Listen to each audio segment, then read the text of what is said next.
Hello, അസ്സലാമു അലൈക്കും. എന്തൊക്കെയാണ് വിശേഷം? അപ്പോൾ ഇന്നത്തെ വീഡിയോ എന്ന് പറയുന്നത് ഞാനിപ്പോൾ ദാ നാട്ടിൽ പോകുന്നതിൻ്റെ തൊട്ട് മുന്നേയുള്ള ലാസ്റ്റ് വീഡിയോ ആണ് കേട്ടോ. അപ്പോൾ ഞങ്ങളിതാ നാളെ രാവിലാണ് പോണത്. അപ്പോൾ വീഡിയോ നിങ്ങളിലേക്ക് എന്നാണ് എത്താന്നറിയില്ല. നിങ്ങൾക്ക് കിട്ടുമ്പോഴത്തേ ചിലപ്പോൾ ഞാൻ ഇൻഷാ അള്ളാ നാട്ടിലെത്തിയിട്ടുണ്ടാവും. അപ്പോൾ പോകുന്നതിൻ്റെ തലേന്നുള്ള വീഡിയോ ആണ് കേട്ടോ. ക്ലീനിങ്, അതേപോലെ തന്നെ പാക്കിങ്, പെട്ടി കെട്ടൽ, അങ്ങനത്തെയൊക്കെ ഒരുപാട് വീഡിയോ ആണ് ഞാൻ ഇതിൽ ഉൾപ്പെടുത്തിയത്. അതുപോലെ തന്നെ ലാസ്റ്റായിട്ട് ഉണ്ടാക്കിയ ഒരു കുക്കിങ്ങും കൂടി ഉണ്ട് കേട്ടോ. അടിപൊളി ചിക്കൻ റോസ്റ്റും അതേപോലെ തന്നെ ന്യൂട്രീഷ്യസ് ആയിട്ടുള്ള മുരിങ്ങ ഇലൻ്റെ ചപ്പാത്തി റൊട്ടിയാണ് ഞാനിന്ന് ലാസ്റ്റായിട്ട് ഉണ്ടാക്കിയത്. അപ്പോൾ അത് ഞാൻ രാത്രി ഡിന്നറിനാണ് ഉണ്ടാക്കിയത്. അപ്പോൾ നിങ്ങൾക്ക് എല്ലാവർക്കും ഇഷ്ടപ്പെടും, കണ്ടു നോക്കണേ.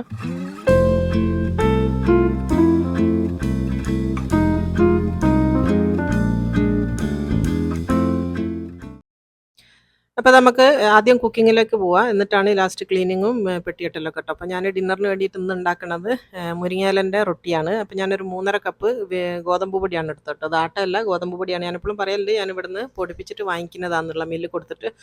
അപ്പോൾ അതാ 3.5 കപ്പ് ഗോതമ്പ് പൊടി എടുത്തിട്ടുണ്ട്. അതിലേക്ക് മുരിങ്ങൻ്റെ ഇലൻ്റെ പൊടിയാണിത്. ഇത് ഞാൻ നാട്ടിൽ നിന്ന് പൊടിച്ച് കൊണ്ടുവന്നതാണ് കേട്ടോ. നമ്മളെ റെഡിമെയ്ഡ് പൊടിയല്ല, നമ്മളെ നാട്ടിൽ എൻ്റെ വീട്ടിലുണ്ടായ മുരിങ്ങ ഇലയാണ്. അത് ഞാൻ കഴുകി ഉണക്കിയിട്ട് മിക്സിയിലിട്ട് പൊടിച്ചിട്ട് കൊണ്ടുവരുന്നതാണ്. ഫ്രിഡ്ജിൽ സൂക്ഷിക്കണം. അപ്പം അങ്ങനത്തെ ഒരു 3 ടേബിൾ സ്പൂൺ ഇട്ട് കൊടുത്തിട്ടുണ്ട്. അതുപോലെ തന്നെ ആവശ്യത്തിന് ഉപ്പ് ഇട്ട് കൊടുക്കുക കേട്ടോ. ഇനി ഇതൊന്ന് കുഴച്ചെടുക്കണം. ആവശ്യത്തിന് വെള്ളം ചേർത്തിട്ട് ഒന്ന് കുഴച്ചെടുക്കുക. ഞാനിവിടെ മെഷീനിലാണ് കുഴച്ചെടുക്കുന്നത്. നല്ല മയത്തിൽ നല്ല സോഫ്റ്റായിട്ട് കുഴച്ചെടുക്കുക കേട്ടോ. കുറച്ച് വെള്ളത്തിന് നമുക്കൊരു കറക്റ്റ് അളവ് നമുക്ക് പറയാൻ വേണ്ടി പറ്റില്ല. എത്രയാണ് വെള്ളം എന്നുള്ളത് നോക്കിയിട്ട് വെച്ച് കൊടുക്കുക. പിന്നെ ഓരോരുത്തർക്ക് കിട്ടുന്ന ഓരോരുത്തരുടെ കയ്യിലുള്ള ആട്ടപ്പൊടിയോ ഗോതമ്പ് പൊടിയോ എന്താണ് എടുക്കുന്നതെന്ന് വെച്ചാൽ അതിനനുസരിച്ച് വെള്ളത്തിൻ്റെ അളവ് അങ്ങോട്ടും ഇങ്ങോട്ടൊക്കെ വ്യത്യാസം ഉണ്ടാവും. അതുകൊണ്ടാണ് കറക്റ്റ് അളവ് പറയാത്തത്. പിന്നെ ഇൻഗ്രീഡിയൻസ് ഒക്കെ താഴെ എഴുതി കാണിക്കുന്നുണ്ട് കേട്ടോ. ഞാൻ സ്പീഡിൽ പറഞ്ഞു പോകുന്നുണ്ടെങ്കിലും താഴെ ഇൻഗ്രീഡിയൻസ് എഴുതി കാണിക്കുന്നുണ്ട്. നല്ല സോഫ്റ്റായിട്ട് നല്ല മയത്തിൽ ഇതൊന്ന് കുഴച്ചെടുക്കുക. അപ്പോൾ മുരിങ്ങയില എന്ന് പറഞ്ഞാൽ മുരിങ്ങേൻ്റെ ഇലൻ്റെ പൊടി നമ്മൾ ചേർക്കുന്ന സമയത്ത് ഒരുപാട് ഗ്രീൻ കളറൊന്നും ആയിട്ട് വരില്ല കേട്ടോ. പാലക്കിൻ്റെ നല്ല ഗ്രീൻ കളർ വരും. ഞാനത് കാണിച്ചിട്ടുണ്ട് കേട്ടോ. ഞാൻ പണ്ട് കാണിച്ചിട്ടുണ്ട് അതൊക്കെ. പാലക്കിൻ്റെ ഇല വെച്ചിട്ടുള്ള റൊട്ടി അതാകുമ്പോൾ നല്ല കളർ ഉണ്ടാവും. പക്ഷേ ഇത് അത്ര കളറൊന്നും ഉണ്ടാവില്ല. പക്ഷേ ഭയങ്കര ന്യൂട്രീഷ്യസ് ആണ്. പാലക്കിനെക്കാട്ടിലും ന്യൂട്രീഷ്യസ് ആയിട്ടുള്ള റൊട്ടിയാണ് ഈ ഒരു മുരിങ്ങൻ്റെ ഇലൻ്റെ റൊട്ടി എന്ന് പറയുന്നത്. അപ്പോൾ അത് നന്നായിട്ട് നല്ല മയത്തിൽ കുഴച്ചെടുത്തിട്ടുണ്ട്. അപ്പോൾ അത് നല്ല ഉഷാറായിട്ട് കുഴച്ചെടുത്തിട്ടുണ്ട്. പിന്നെ ചപ്പാത്തി, ഏത് ചപ്പാത്തി ആണെങ്കിലും, ഈ ചപ്പാത്തി എന്നല്ല എന്ത് ചപ്പാത്തി ഉണ്ടാക്കുകയാണെങ്കിലും ഒരുപാട് ആൾക്കാർ ചോദിക്കുന്ന ഡൗട്ടാണ് എന്താണ് ഒരു മരക്കണ്ണം പോലെ ആയി പോണത് ചൂടാറുന്ന സമയത്ത്. അപ്പോൾ അതിൻ്റെ പ്രശ്നം എന്ന് വെച്ചാൽ ഇതുപോലെ കുഴക്കാത്തതുകൊണ്ടാണ് കേട്ടോ. ഇത്രയും സോഫ്റ്റായിട്ട് കുഴച്ചെടുക്കണം. ഇത് കയ്യിലൊട്ടുന്നെന്ന് പറഞ്ഞിട്ട് നിങ്ങൾ ഭയങ്കരമായിട്ട് പൊടിയിട്ടിട്ട് ഹാർഡായിട്ട് കുഴച്ച് കഴിഞ്ഞാൽ ചപ്പാത്തി സോഫ്റ്റ് ആവില്ല. അപ്പോൾ ഇതുപോലെയാണ് കുഴച്ചെടുക്കേണ്ടത്. എന്നിട്ട് ഒരു അരമണിക്കൂർ റെസ്റ്റ് ചെയ്യാൻ വേണ്ടി വെക്കണം കേട്ടോ. എന്നാലാണ് സോഫ്റ്റായിട്ട് കിട്ടുക. അപ്പോൾ അതവിടെ റെസ്റ്റ് ചെയ്യാൻ വെച്ചിട്ടുണ്ട്. ഇനിയിപ്പോൾ നമ്മളൊരു സിമ്പിളായിട്ട് പെട്ടെന്ന് ഉണ്ടാക്കാൻ പറ്റുന്ന ഒരു ബാച്ചിലർ കറി എന്നൊക്കെ വേണമെങ്കിൽ പറയാം. ഒരു ചിക്കൻ റോസ്റ്റാണ് കേട്ടോ. അപ്പോൾ അതിന് വേണ്ടിയിട്ട് കുക്കർ വെച്ചിട്ടുണ്ട്. ഈസി പീസി ചിക്കൻ റോസ്റ്റാണ്. അപ്പോൾ ഒരു 3 മീഡിയം സൈസുള്ള ഉള്ളി ഞാൻ അരിഞ്ഞ് വെച്ചതാണ്. അതിലേക്ക് ഒരു 3 പച്ചമുളകും അരിഞ്ഞ് വെച്ചിട്ടുണ്ട്, നീളത്തിൽ അരിഞ്ഞത്. അപ്പോൾ അത് നമ്മൾ കുക്കറിലേക്ക് ഇട്ട് കൊടുക്കുക. എന്നിട്ട് നന്നായിട്ട് ഇതൊന്ന് വാട്ടിയെടുക്കണം. ഭയങ്കരമായിട്ട് വാട്ടൊന്നും വേണ്ടത്. ഒരു 5 മിനിറ്റ് അല്ലെങ്കിൽ ഒരു 6 മിനിറ്റിൻ്റെ ഉള്ളിലൊക്കെ ഉണ്ടാക്കിയെടുക്കാൻ പറ്റുന്ന ഒരു കറിയാണ് കേട്ടോ. റോസ്റ്റാണ് കറി എന്ന് പറയുന്നത്. അപ്പോൾ അത് 2 ടേബിൾ സ്പൂൺ വെളിച്ചെണ്ണയും കൂടെ ഒഴിച്ച് കൊടുക്കുക. വെളിച്ചെണ്ണയ്ക്ക് പകരം നിങ്ങൾക്ക് ഓയിൽ ഒഴിക്കാം കേട്ടോ. 2 ടേബിൾ സ്പൂൺ വെളിച്ചെണ്ണയും കൂടെ ഒഴിച്ച് കൊടുത്തിട്ടുണ്ട്. ഇതിന് ചെറുതായിട്ടൊന്ന് വാടി ഒരു 1 മിനിറ്റ് അല്ലെങ്കിൽ 2 മിനിറ്റ് തീയൊക്കെ കൂട്ടി വെക്കുകയാണെങ്കിൽ 1 മിനിറ്റ് മതി. അപ്പോൾ ഞാൻ ഇവിടെ ഹൈ ഫ്ലെയിമിലാണ് ചെയ്യുന്നത് കേട്ടോ. 1 മിനിറ്റ് ഒന്ന് ആക്കിയപ്പോഴത്തേക്ക് ഈ ഒരു രീതിയിൽ വല്ലാണ്ട് അങ്ങ് വാടി കുഴയൊന്നും വേണ്ട, ഇത്ര മതി കേട്ടോ. ഇങ്ങനെ ആയിക്കഴിഞ്ഞാൽ ഇതിലേക്ക് ഒരു 2 മീഡിയം തക്കാളിയാണ് ഇട്ട് കൊടുക്കുന്നത്. തക്കാളി ഞാൻ അത്യാവശ്യം വലുപ്പത്തിൽ തന്നെ മുറിച്ച് വെച്ചതാണ്. അതും അങ്ങനെ വാടി കുഴയൊന്നും വേണ്ട, ജസ്റ്റ് ഒന്ന് മിക്സ് ആക്കി കൊടുക്കുക. അതിൻ്റെ കൂടെ തന്നെ ഒരു 1/2 ടേബിൾ സ്പൂൺ വെളുത്തുള്ളിൻ്റെ പേസ്റ്റും 1/2 ടേബിൾ സ്പൂൺ ഇഞ്ചിൻ്റെ പേസ്റ്റും കൂടെ ഇട്ട് കൊടുക്കുക. എല്ലാം ഒന്നിച്ചെണ്ണം കിട്ടാൻ മതി കേട്ടോ. തക്കാളി, ഇഞ്ചി, വെളുത്തുള്ളിയൊക്കെ ഒന്നിച്ചിട്ട് കൊടുത്താൽ മതി. എന്നിട്ട് നന്നായിട്ടൊന്ന് ഇളക്കി മിക്സ് ആക്കി കൊടുക്കുക. അപ്പോൾ ഞാൻ തീയൊന്ന് അധികം ആയതുകൊണ്ട് ചെറുതായിട്ടൊന്ന് കുറച്ചെടുത്തിട്ടുണ്ട്. ഇനിയിപ്പോൾ പൊടികളാണ് ചേർക്കുന്നത്. അതിൻ്റെ കൂടെ തന്നെ 1 ടേബിൾ സ്പൂൺ മല്ലിപ്പൊടിയാണ് ചേർക്കുന്നത്. പിന്നെ 2 ടേബിൾ സ്പൂൺ മുളക് പൊടിയാണ് ചേർത്ത് കൊടുക്കുന്നത്. പിന്നെ വേണ്ടിയത് മഞ്ഞൾപ്പൊടിയാണ്. ഒരു 1/4 ടീസ്പൂൺ മഞ്ഞൾപ്പൊടി ചേർത്ത് കൊടുക്കുക. പിന്നെ വേണ്ടിയ അര ടീസ്പൂൺ ഗരം മസാലേൻ്റെ പൊടിയും കൂടെ ഇട്ട് കൊടുത്തിട്ടുണ്ട്. ഇത്രയും പൊടികൾ ആവശ്യമുള്ളൂ. എന്നിട്ട് ഇതും കൂടെ ചേർത്തിട്ട് നന്നായിട്ടൊന്ന് ഇളക്കി മിക്സ് ആക്കി കൊടുക്കുക. അത്രയേ ഉള്ളൂ കേട്ടോ. ഒരുപാട് നേരം ഇട്ടിട്ട് വഴറ്റിയതാക്കി ഒന്നും ചെയ്യേണ്ട, ജസ്റ്റ് ഒന്ന് മിക്സ് ചെയ്ത് കൊടുത്താൽ മാത്രം മതി. ഇനിയിപ്പോൾ ഇതിലേക്ക് ചേർക്കേണ്ടത് 2 ടേബിൾ സ്പൂൺ ഞാനിവിടെ ടൊമാറ്റോ പേസ്റ്റ് ചേർക്കുന്നുണ്ട്. ഇത് നിങ്ങളെ കയ്യിലില്ല എന്ന് വിചാരിച്ചിട്ട് വിഷമിക്കൊന്നും വേണ്ട. കയ്യിലില്ലെങ്കിൽ നിങ്ങൾ ഇതിലിട്ട തക്കാളി ഇല്ലേ, അതൊന്ന് മിക്സിയിൽ അരച്ചിട്ട് ചേർത്താൽ മതി. അത് ഞാൻ ഡയറക്റ്റ് ഇട്ടതിന് പകരം നിങ്ങൾ മിക്സിയിൽ ഇട്ട് കൊടുത്താൽ മതി. അത്ര വ്യത്യാസമുള്ളൂ കേട്ടോ. അപ്പോൾ അതും കൂടെ ചേർത്ത് ഇനിയിപ്പോൾ ആവശ്യത്തിന് ഉപ്പ് ഇട്ട് കൊടുക്കുക. ഈ ഒരു കറിക്ക് വേണ്ടി ഉപ്പ് എത്രയാണോ എന്ന് വെച്ചാൽ നോക്കിയിട്ട് അത്ര ഇട്ട് കൊടുക്കുക കേട്ടോ. ഞാൻ എടുക്കുന്ന ചിക്കൻ എന്ന് പറയുന്നത് 1/100 ചിക്കനാണ്. അതിലേക്ക് കൂട്ടിയിട്ടുള്ള ഉപ്പാണ് ഇട്ട് കൊടുത്തത്. ഇനിയിപ്പോൾ ആ ചിക്കൻ ഞാൻ നന്നായിട്ട് ക്ലീൻ ചെയ്ത് മുറിച്ച് കൊണ്ടുവന്നതാണ്. ഇത് മുറിച്ച് കഴിഞ്ഞതിന് ശേഷമാണ് എനിക്ക് ഓർമ്മ. ഇതിൻ്റെ ഇടയ്ക്ക് തൊട്ട് മുന്നേ ഒരു കമൻറ്റ് വന്നിരുന്ന ഒരു ഫുൾ ചിക്കൻ കട്ട് ചെയ്യുന്നതൊന്ന് കാണിക്കണമെന്ന് പറഞ്ഞിട്ട് ഞാൻ ആന്നൊക്കെ പറഞ്ഞിരുന്നു. പക്ഷേ എൻ്റെ അടുത്ത് മറന്നു കേട്ടത്. മുറിച്ച് കഴിഞ്ഞ് എല്ലാം കഴിഞ്ഞതിന് ശേഷമാണ് എനിക്കത് ഓർമ്മയത്. അപ്പോൾ പിന്നെ മാറ്റി എടുക്കാൻ വേണ്ടി പറ്റില്ലല്ലോ. ഇതാണെങ്കിൽ ലാസ്റ്റ് കുക്കിങ്ങും അല്ലേ. അപ്പോൾ അതുകൊണ്ട് ഇൻഷാ അല്ലാഹ് ഞാൻ പിന്നെ കാണിക്കാം കേട്ടോ. അപ്പോൾ ഒരു ഫുൾ ചിക്കനാണ് 1/100. അതിട്ട് മിക്സ് ചെയ്തതിന് ശേഷം ജസ്റ്റ് ഒന്ന് മൂടിയിട്ട് ഒറ്റ വിസിൽ വരുന്നവരെ അതൊന്ന് വേവിച്ചെടുക്കുക. ഒരു വിസിൽ വന്നാൽ തീ ഓഫ് ചെയ്യാം. ഇനിയിപ്പോൾ അടുത്തത് നമ്മൾ റൊട്ടി ഉണ്ടാക്കാണ്. നമ്മൾ നേരത്തെ കുഴച്ച് വെച്ച പൊടിയാണ്. നല്ല സോഫ്റ്റ് ആയിട്ടുണ്ട്. അരമണിക്കൂർ ഞാൻ റെസ്റ്റ് ചെയ്യാൻ വേണ്ടി വെച്ചതിന് ശേഷമുള്ളതാണ് കേട്ടോ. ഇനി ഇതിൽ നിന്ന് ചെറിയ ചെറിയ ഉരുളകളാക്കിയിട്ട് ഒരു ചപ്പാത്തിക്ക് നിങ്ങൾക്ക് എത്ര വലുപ്പം വേണം അതിനൊക്കെ അനുസരിച്ച് ഉരുള എടുക്കുക കേട്ടോ. ജസ്റ്റ് ഒന്നിങ്ങനെ ഉരുട്ടി വെച്ചാൽ മതി, വല്ലാണ്ട് അങ്ങ് ഇതാക്കൊന്നും വേണ്ട. അങ്ങനെ ഉരുട്ടി വെച്ചാൽ ഓരോ ഉരുളയും എടുക്കുക, എന്നിട്ട് ഇത് പരത്തിയെടുക്കുക.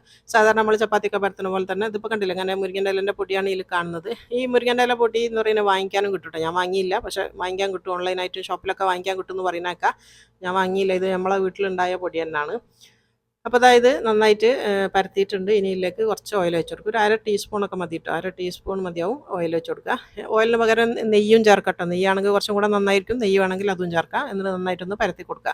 എല്ലായിടത്തും ഒന്ന് പരത്തിയതിൻ്റെ ശേഷം ജസ്റ്റ് ചെറുതായിട്ടൊന്ന് ഒരു ഗോതമ്പോ മൈദ എന്തെങ്കിലും ഒന്ന് ഡസ്റ്റ് ചെയ്ത് കൊടുക്കുക പൊടി. എന്നിട്ട് ഇതാന്ന് ഇങ്ങനെ മടക്കുക. ഞാനിവിടെ ട്രയാങ്കിളായിട്ടാണ് മടക്കുന്നത്. ഒന്ന് തിരിച്ചും ഇങ്ങോട്ടേക്ക് മടക്കുക, അത്രേ ഉള്ളൂ കേട്ടോ. ഇതിൻ്റെ ഇടയിലൊക്കെ നിങ്ങൾക്ക് വേണമെങ്കിൽ ഓയിലോ നെയ്യോ ഇനിയും ചേർക്കാം. ഞാൻ ചേർക്കണില്ല, അത്രേ ചെയ്യുന്നുള്ളൂ. ഇത്രയും സിമ്പിളായിട്ട് ഇങ്ങനെ ട്രയാങ്കിളായിട്ട് മടക്കി വെച്ചിട്ടുണ്ട്. ഇതുപോലെ തന്നെ ബാക്കി മൊത്തം ചെയ്യാം. ഇതിങ്ങനെ നമുക്കൊരു പ്ലേറ്റിലേക്ക് വെച്ച് കൊടുത്താൽ മതി. പ്ലേറ്റല്ല, വലിയ സാധനം.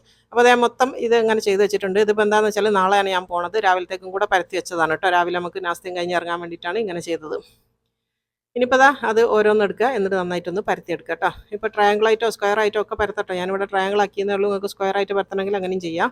പിന്നെ കുട്ടികൾക്ക് ലഞ്ച് ബോക്സിലൊക്കെ വെച്ച് കൊടുക്കാൻ പറ്റുന്ന നല്ല അടിപൊളി സാധനമാണ്. ഭയങ്കര ന്യൂട്രീഷ്യസ് ആണ്. മുരിങ്ങൻ്റെ ഇലൻ്റെ ഇതൊന്നും ഞാൻ നിങ്ങൾക്ക് പറഞ്ഞു തരേണ്ട ആവശ്യമില്ല. നമുക്കൊന്ന് ജസ്റ്റ് ഒന്ന് ഗൂഗിൾ ചെയ്ത് നോക്കിയാൽ മനസ്സിലാവും എന്തൊക്കെ ഇതാണ് ഇതിൽ അടങ്ങിയെന്നുള്ളത്. അപ്പോൾ അത്രയും അടിപൊളിയായിട്ടുള്ള സാധനമാണ് മുരിങ്ങൻ്റെ ഇല എന്ന് പറയുന്നത്. അപ്പോൾ അതൊക്കെ നമ്മൾ ഡെയിലി ഇതിൽ ഉൾപ്പെടുത്താമെന്ന് പറയുന്നത് തന്നെ നല്ലതാണ്. അപ്പോൾ എപ്പോൾ നമുക്ക് ഫ്രഷ് കിട്ടിക്കൊള്ളണമെന്നില്ല. അപ്പോൾ ചെയ്യാൻ പറ്റുന്ന പണി എന്ന് പറയുന്നത് കഴുകി ഉണക്കുക, എന്നിട്ട് മിക്സിയിൽ പൊടിക്കുക, എന്നിട്ട് കുപ്പിയിലാക്കിയിട്ട് ഫ്രിഡ്ജിൽ വെക്കുക കേട്ടോ. ഞാൻ ഫ്രിഡ്ജിലാണ് വെക്കൽ. പുറത്ത് വെച്ചപ്പോൾ ഒരിക്കലും എൻ്റെ കേടായി പോയിണ്. അപ്പോൾ ഞാൻ ഫ്രിഡ്ജിലാണ് വെക്കൽ. അപ്പോൾ ഞാൻ ചൂടാൻ തുടങ്ങിയിട്ടുണ്ട് കേട്ടോ. ജസ്റ്റ് ഒന്ന് ചെറുതായിട്ടൊന്ന് ഓയിലാക്കി കൊടുക്കുക, ഓയിലിന് പകരം നെയ്യും ചേർക്കുക. എന്നിട്ട് 2 ഭാഗവും നന്നായിട്ടൊന്ന് ചുട്ടെടുക്കുക കേട്ടോ. നന്നായിട്ട് പൊള്ളിയൊക്കെ വരും. 2 ഭാഗവും അപ്പുറം ഇപ്പുറം ആക്കിയിട്ട് നന്നായിട്ട് പൊരിച്ചെടുക്കുക. ഞാൻ ലഞ്ച് ബോക്സിൻ്റെ ഒരു പിക്ചർ ഇവിടെ കാണിക്കുന്നത് എന്താണെന്ന് വെച്ചാൽ ഇതിങ്ങനെ ലഞ്ച് ബോക്സിൽ വെച്ച് കൊടുത്താൽ മതി കേട്ടോ. നല്ല കുട്ടികൾക്കൊക്കെ നല്ലതാണ്, എനർജി ലെവൽ കൂടാനും ഒക്കെ സ്കൂളിൽ നല്ല ഉഷാറായിട്ട് നിന്നോളൂ ഈ ഒരു മുരിങ്ങൻ്റെ ഇലൻ്റെ റൊട്ടിയൊക്കെ കൊടുത്തു കഴിഞ്ഞാൽ കേട്ടോ. പിന്നെ അത് വെറുതെ കഴിക്കാനും നല്ല ടേസ്റ്റാണ് കേട്ടോ. ചൂടോടുകൂടി വെറുതെ കുട്ടികൾക്കൊക്കെ പഞ്ചസാരയാണ് ഇഷ്ടമെങ്കിൽ പഞ്ചസാര കൂട്ടിയിട്ടോ അല്ലെങ്കിൽ ചോക്ലേറ്റ് കൂട്ടിയിട്ടോ എന്തെങ്കിലും സോസോ എന്ത് വെച്ച് കൊടുത്തു കഴിഞ്ഞാലും കുട്ടികൾ കഴിച്ചോളും. നല്ല ടേസ്റ്റാണ്, കാണാനും നല്ല ഭംഗിയാണല്ലോ. ഒരു ചെറുതായിട്ടൊരു ഗ്രീൻ കളറും കൂടി ഉള്ളതുകൊണ്ട് കുട്ടികൾക്കൊക്കെ അട്രാക്റ്റീവ് ആയിരിക്കും, നല്ല ടേസ്റ്റുമാണ്. അപ്പോൾ ഇപ്പോൾ നമ്മൾ ചുട്ടെടുത്തിട്ടുണ്ട്. ഇതിപ്പോൾ ഫസ്റ്റത്തെ റൊട്ടിയാണ് കേട്ടോ. നന്നായിട്ട് പൊള്ളിച്ചെടുക്കുക, നന്നായിട്ട് വേവിച്ചെടുക്കുക. ഇവിടെ അസ്ലങ്കാക്ക് ഇങ്ങനെ നന്നായിട്ട് ഓരോ ഭാഗവും വേവണം. അതാണ് ഞാൻ ഒരുപാട് പ്രാവശ്യമായിട്ട് ഇങ്ങനെ അമർത്തി എടുക്കുന്നത് കേട്ടോ. അപ്പോൾ ഫസ്റ്റ് റൊട്ടി ഇവിടെ റെഡിയായി. ഇനിയിപ്പോൾ അത് ലാസ്റ്റ് റൊട്ടിയാണ് കേട്ടോ. കംപ്ലീറ്റ് ഞാൻ ഇതാക്കിയിട്ടുണ്ട്. ലാസ്റ്റ് റൊട്ടി എന്ന് പറയുന്നത് അതിൽ പകുതിയാണ് ഞാൻ എടുത്തത്. പകുതി ഞാൻ നാളെ ഇത് രാവിലത്തേക്ക് വെച്ചതെന്ന് ഞാൻ പറഞ്ഞല്ലോ. പകുതി ഇപ്പോൾ ഞങ്ങൾക്ക് ആവശ്യമുള്ള ഇവിടെ ചുട്ടെടുത്തിട്ടുണ്ട്, കാസറോളിൽ ഇട്ട് വെച്ചിട്ടുണ്ട്. അപ്പോൾ ഈ ഒരു ഡിന്നറും കൂടെ കഴിഞ്ഞിട്ടാണ് ഞങ്ങളെ പാക്കിംഗ് ഒക്കെ തുടങ്ങുന്നത് കേട്ടോ. അപ്പോൾ നമുക്ക് ആവശ്യമുള്ള റൊട്ടി ഇവിടെ ചുട്ട് വെച്ചിട്ടുണ്ട്. അടിപൊളിയാണ്. അപ്പോൾ ഇതിൻ്റെ കൂടെ കഴിക്കാൻ പറ്റുന്ന നല്ല അടിപൊളി ചിക്കൻ റോസ്റ്റുമാണ് ഞാൻ ഇന്ന് കാണിക്കുന്നത് കേട്ടോ. ചിക്കൻ റോസ്റ്റ് സിമ്പിളാണ്, ഈസി പിസി ചിക്കൻ റോസ്റ്റാണ്. എല്ലാവർക്കും പെട്ടെന്ന് ഉണ്ടാക്കാൻ പറ്റുന്ന ഒരു 5 മിനിറ്റിനുള്ളിലാവുന്ന ചിക്കൻ റോസ്റ്റാണ് ഇന്ന് കാണിക്കുന്നത്. അപ്പോൾ റൊട്ടി ഇവിടെ റെഡിയായി. ഇനിയിപ്പോൾ നമ്മൾ ചിക്കൻ തുറക്കട്ടോ. ഒരു വിസിൽ വന്നതിന് ശേഷം ഞാൻ തീ ഓഫ് ചെയ്ത് വെച്ചതാണ്. ഒറ്റ വിസിൽ വന്നാൽ മതി കേട്ടോ. നിങ്ങൾ ശ്രദ്ധിക്കുക, കാരണം ഇത് ഒന്നും കൂടെ വേവിക്കാനുണ്ട്. അപ്പോൾ ഒറ്റ വിസിൽ വന്നതിന് ശേഷം തീ ഓഫ് ചെയ്തിട്ടാൽ മതി. പിന്നെ വെള്ളം നമ്മൾ എക്സ്ട്രാ ചേർക്കേണ്ട. ഇതിൽ തന്നെ ഈ ഇറങ്ങി വരുന്ന ഈ ഒരു വെള്ളം മാത്രം മതി. ഒരുപാട് വെള്ളം ചേർത്ത് കഴിഞ്ഞാൽ നമുക്കിത് വറ്റിച്ചെടുക്കാനും കുറേ പ്രയാസമായിരിക്കും. ഇനിയിപ്പം നല്ല ഇരുമ്പിൻ്റെ ഒരു ചട്ടി വെച്ച് കൊടുക്കുക. ഇരുമ്പിൻ്റെ ചട്ടിയില്ലെങ്കിൽ നോൺ സ്റ്റിക്ക് ആയാലും മതി, കുഴപ്പമൊന്നുമില്ല. ഞാനിവിടെ ഇരുമ്പിൻ്റെ ചട്ടിയാണ് വെച്ചത്. എന്നിട്ട് അത് ചൂടാക്കിയതിന് ശേഷം അതിലേക്ക് ഒരു 2 ടേബിൾ സ്പൂൺ കൂടെ വെളിച്ചെണ്ണ ഒഴിച്ച് കൊടുക്കുക കേട്ടോ. വെളിച്ചെണ്ണ ഓയിലോ എന്താണ് നിങ്ങൾക്ക് ഇഷ്ടം എന്ന് വെച്ചാൽ വെച്ച് കൊടുക്കുക. 2 ടേബിൾ സ്പൂൺ കൂടെ ഞാൻ വെളിച്ചെണ്ണ ഒഴിച്ച് കൊടുത്തതാണ്. എന്നിട്ട് അതിലേക്ക് നമ്മൾ ഈ ഉണ്ടാക്കി വെച്ച ആ ഒരു ചിക്കനില്ല, അതതിൻ്റെ ഗ്രേവിയോട് കൂടി ഇതിലേക്ക് ഒഴിച്ച് കൊടുക്കുക കേട്ടോ. ജസ്റ്റ് ഒന്ന് പൊരിച്ചെടുക്കുക. ഈ ഒരു ചിക്കൻ റോസ്റ്റ് എന്ന് പറഞ്ഞാൽ നമ്മൾ സാധാരണ റെസ്റ്റോറൻറ്റിലൊക്കെ പോയാൽ ചിക്കൻ റോസ്റ്റ് എന്ന് പറഞ്ഞാൽ നമുക്ക് കൊണ്ടുപോയി തരുന്ന സാധനമാണിത്. അപ്പോൾ വലിയ സ്റ്റാർ ഹോട്ടലൊന്നല്ല ഞാൻ പറയുന്നത്, സാധാരണക്കാരെ ഹോട്ടലുണ്ടല്ലോ, സാധാരണ നമ്മൾ പോണ ഹോട്ടൽ എന്ന് പറയുന്നത്. അങ്ങനത്തെ ഹോട്ടലിൽ പോയി കഴിഞ്ഞാൽ നമ്മൾ ചിക്കൻ റോസ്റ്റ് ഉണ്ടോ അല്ലെങ്കിൽ കോഴി റോസ്റ്റ് ഉണ്ടോ എന്നൊക്കെ ചോദിച്ചാൽ നമുക്ക് കൊണ്ടുപോയി തരുന്ന ഒരു സാധനമാണിത്. മുട്ട റോസ്റ്റൊക്കെ പോലുള്ള ഒരു ഇത് സിമ്പിളാണ്, ഭയങ്കര ടേസ്റ്റുമാണ് കേട്ടോ. നമ്മൾ അങ്ങനെ കഴിക്കുന്ന സമയത്ത് ഇവിടെ അസ്ലങ്ങൾക്ക് ഭയങ്കര ഇഷ്ടമാണ്. ഉപ്പുരറി നമ്മളെ ഹോട്ടലിലെ ചിക്കൻ റോസ്റ്റ് പോലെ ഉണ്ട് എന്ന് നമ്മൾ പറയാം.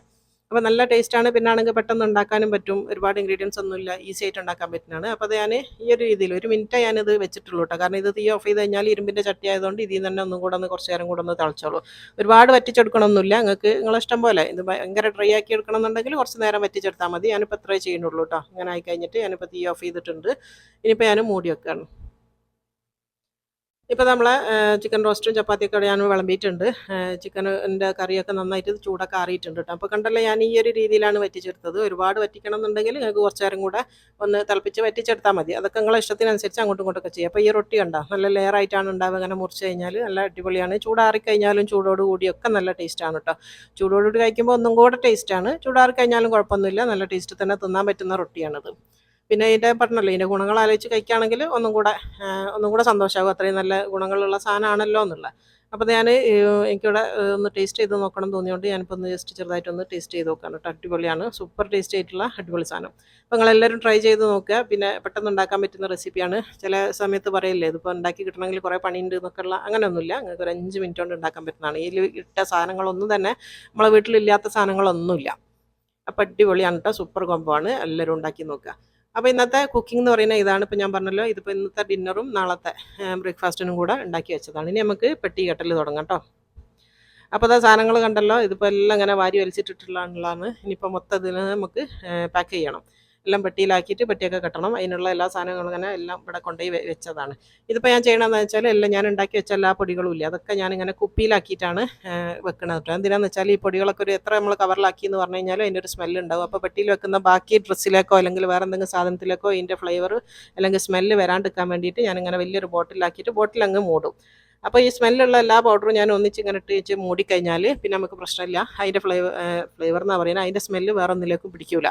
അപ്പോൾ അതിന് വേണ്ടിയിട്ടാണ് ഇങ്ങനെ ചെയ്യുന്നത്. അപ്പോൾ നമ്മളെ പെട്ടിക്കെട്ടലൊക്കെ കഴിഞ്ഞ് ഇപ്പോൾ ക്ലീനിങ്ങും തുടങ്ങി. പിന്നെ അതിന് കഴിഞ്ഞ രീതിയിൽ വീഡിയോൻ്റെ അടിയിൽ ഒരു കമൻറ്റ് വന്നിരുന്നു, പൊടി ഉണ്ടാക്കുന്നത് കാണിച്ച സമയത്ത് ഇതൊക്കെ എന്തിനാണ് നാട്ടിലേക്ക് കൊണ്ടുപോകണം എന്നുള്ളത്. അപ്പോൾ ഞാനൊന്ന് പറഞ്ഞുതരാം. നാട്ടിൽ കിട്ടാത്തൊരു സാധനവും ഇവിടെ ഇല്ല, ഇവിടെ കിട്ടാത്തൊരു സാധനവും നാട്ടിലും ഇല്ല. പക്ഷേ നമ്മളെ കംഫർട്ടബിൾ നോക്കിയിട്ടാണ് നമ്മൾ സാധനങ്ങൾ അങ്ങോട്ട് കൊണ്ടുപോകണത് ഇങ്ങോട്ട് കൊണ്ടുപോകണം. അല്ലാണ്ട് ഇവിടുന്ന് ശരിക്കും നാട്ടിൽ കിട്ടുന്ന സാധനത്തിൻ്റെ ഇത് പറഞ്ഞാൽ ഇവിടെ എത്തിയതിനെക്കാട്ടി ചിലപ്പോൾ പൈസ കുറവിലായിരിക്കും നാട്ടിൽ കിട്ടുന്നത്. പക്ഷെ എന്നാലും നമ്മൾ എന്താ ചെയ്യുക, ഇവിടേക്കാണ് പറയുകയല്ലോ ഇന്ന സാധനം വേണം ഇന്ന സാധനം വേണമെന്ന്. അപ്പോൾ അതുപോലെ തന്നെയാണ് നമ്മൾ ഈ ഉണ്ടാക്കുന്ന സാധനം. അപ്പോൾ ഞാൻ നിങ്ങളുടെ അടുത്ത് പറഞ്ഞിട്ടുണ്ട്, ഞാൻ നാട്ടിൽ പോകുമ്പോഴത്തേക്ക് ഇതൊന്നും ചെയ്ത് വെക്കാനൊന്നും അടങ്ങി ആരുമില്ല. അപ്പം ഞാൻ തന്നെ പോയിട്ട് ഞാൻ തന്നെ ചെയ്യണം, ഞാൻ തന്നെയാണ് അവിടെ കുക്കിങ്. അപ്പോൾ ചെറിയൊരു ലീവിന് ചെറിയ സമയത്തേക്ക് നമ്മൾ പോണ സമയത്ത് അവിടെ പോയിട്ട് ഇതൊക്കെ കഴുകി ഉണക്കി പൊടിച്ചുണ്ടാക്കുക എന്ന് പറയുന്നത് നമ്മളെ ലീവ് അവിടെ തീരും, തിരിച്ച് വരാനാവും അതൊക്കെ ചെയ്യുമ്പോഴത്തേക്ക്. അപ്പോൾ എനിക്ക് അവിടെ പോയിട്ട് അന്ന് തന്നെ കുക്കിംഗ് തുടങ്ങാനും ഇതാക്കാനൊക്കെ ഉള്ള സൗകര്യം നോക്കിയിട്ടാണ് ഞാൻ ഈ പൊടികളും ഇതൊക്കെ ഞാൻ തന്നെ ഉണ്ടാക്കിയിട്ട് കൊണ്ടുപോകുന്നത്.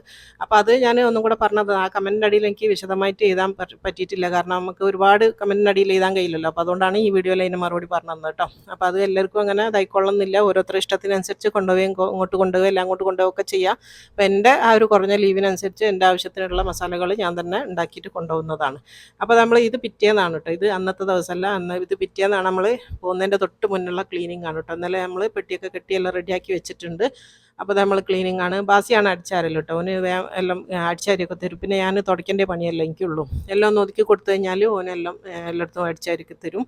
പിന്നെ ആച്ചിക്കൊന്നും ചെയ്യാൻ കഴിയില്ല, ആച്ചിക്ക് ഡ്യൂട്ടിയാണ്. ഞാനിപ്പോൾ പറയലുണ്ട്, ഓന് ഡ്യൂട്ടിയിൽ രാവിലെ കയറി കഴിഞ്ഞാൽ ഓന് രാത്രി വരെ ഓന് ഡ്യൂട്ടിയാണ്.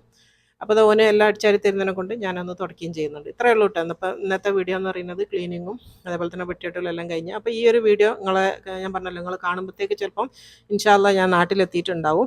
ഇനിയിപ്പോൾ അടുത്ത വീഡിയോ എന്ന് പറയുന്നത് ഞാൻ നാട്ടിലെത്തിയിട്ടുള്ള വീഡിയോ ആണ് ഇനി വരിക കേട്ടോ. അപ്പോൾ എല്ലാവരുടെ പ്രാർത്ഥനയിലും ഞങ്ങളെയും കൂടെ ഉൾപ്പെടുത്തുക.